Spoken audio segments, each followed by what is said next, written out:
So as promised, that was the kind of the view from Asia. I'm going to give you the view from here.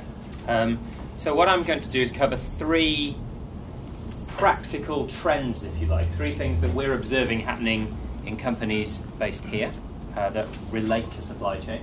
And then I'm going to move on to two or three more, if you like, more philosophical points to try and start us into a debate. Points really about the limits to responsibility and the root causes of some of the issues we've been looking at. So, three practical trends, and then on to the philosophy. First trend, first thing that's very obvious to us, is that capacity and capability are moving east. In a lot of the companies we're dealing with, there is a big flow east into Asia of expertise and capacity. So, the simple model is expats, people moving from here to there to begin to build ethical teams in buying offices and in sourcing offices. But very quickly that's being supplemented by the growth of Asian experts. And I was quite amused to hear us described as the local consultancies.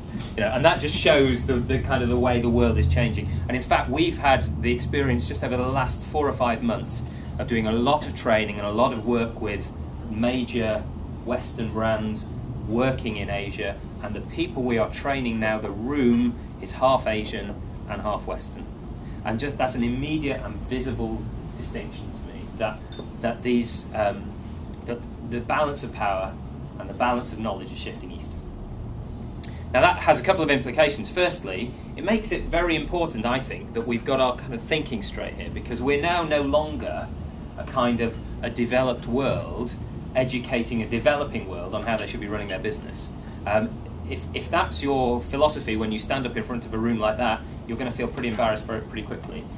It's now about partnership. It's about a true partnership between countries in companies in one country and companies in another country, trying to work together to address subtle and intractable issues of sustainability. And this moves us immediately past this kind of audit code framework. Just do what we say because we say it. We've got to shift our mindset.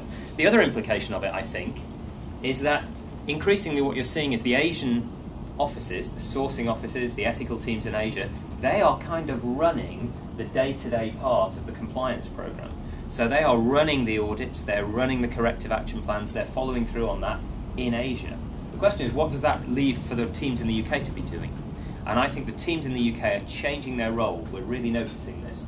So instead of running the mechanics of a kind of an ethical trading program, they're beginning to look at bigger policy questions, trying to develop longer-term partnerships, trying to develop strategic responses to things in a way that they weren't doing previously. So that's my first trend, the move east of expertise, capability and capacity. The second trend is about integration, and the integration between the ethical trading part of a business and the mainstream commercial part of a business. And we wrote some years ago with Insight Investment a report which we call Buying Your Way into Trouble. And this was at Insight's request. They said, we have a suspicion that what Western brands are doing is they're sending an ethical trading team into a factory on a Wednesday and they're saying, we want you to give people long-term contracts and we want you to give decent wages and we want you to make sure that people aren't working overtime. And then on the Friday, the buyers are going into that same supplier and they're saying, well, we need to reduce the buying margin, I need to shorten the lead time, I need more flexibility in the contract. And were these two not fighting each other to some degree? So we did a big piece of research with many companies, and some in the room contributed. And we found, yes, indeed, it wasn't so much a conflict, but what we found was that many of the issues that led to what you might call ethical implications had common cause with commercial failings. So there were problems in the way that companies specified, managed critical paths, set contracts up, took a short-term view with suppliers, and those were making it hard for the suppliers to meet the ethical standards required, but they were also meaning that the commercial relationship wasn't optimised. So that was 4 or 5 years ago. Since then, the ETI set up its purchasing practices group to begin to look at this, and a few brave companies have begun to explore it.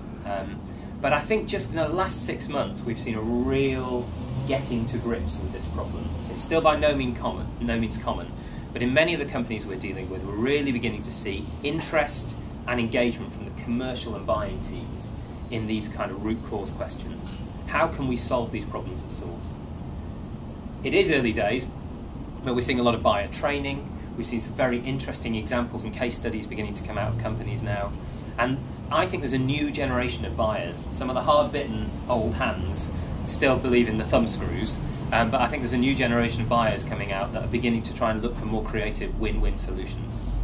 And I think also that as costs and wages rise in Asia, which they are inevitably going to do, you know, this is a part of the world where there are billions of people wanting to improve their living standard, just as we've improved our living standard.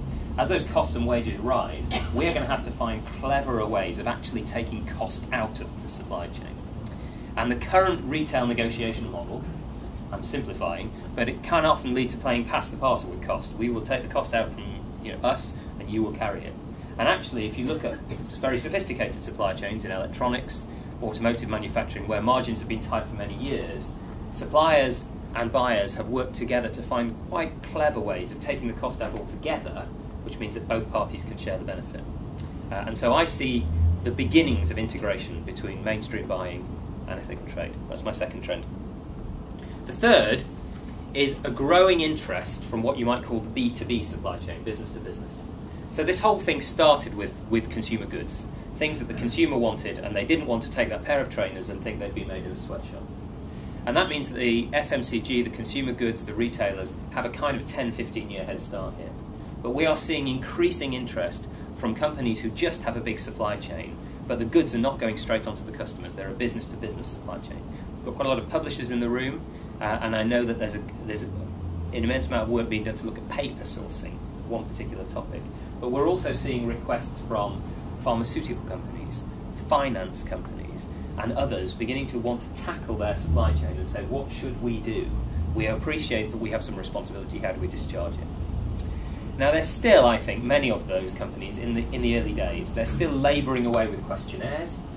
They are still trying to boil the ocean and look at thousands of suppliers all at once. They're still not quite clear what they do once they've got the information, but they're catching up very fast, and I think they want to learn from the FMCG retail models that have what's worked and what hasn't.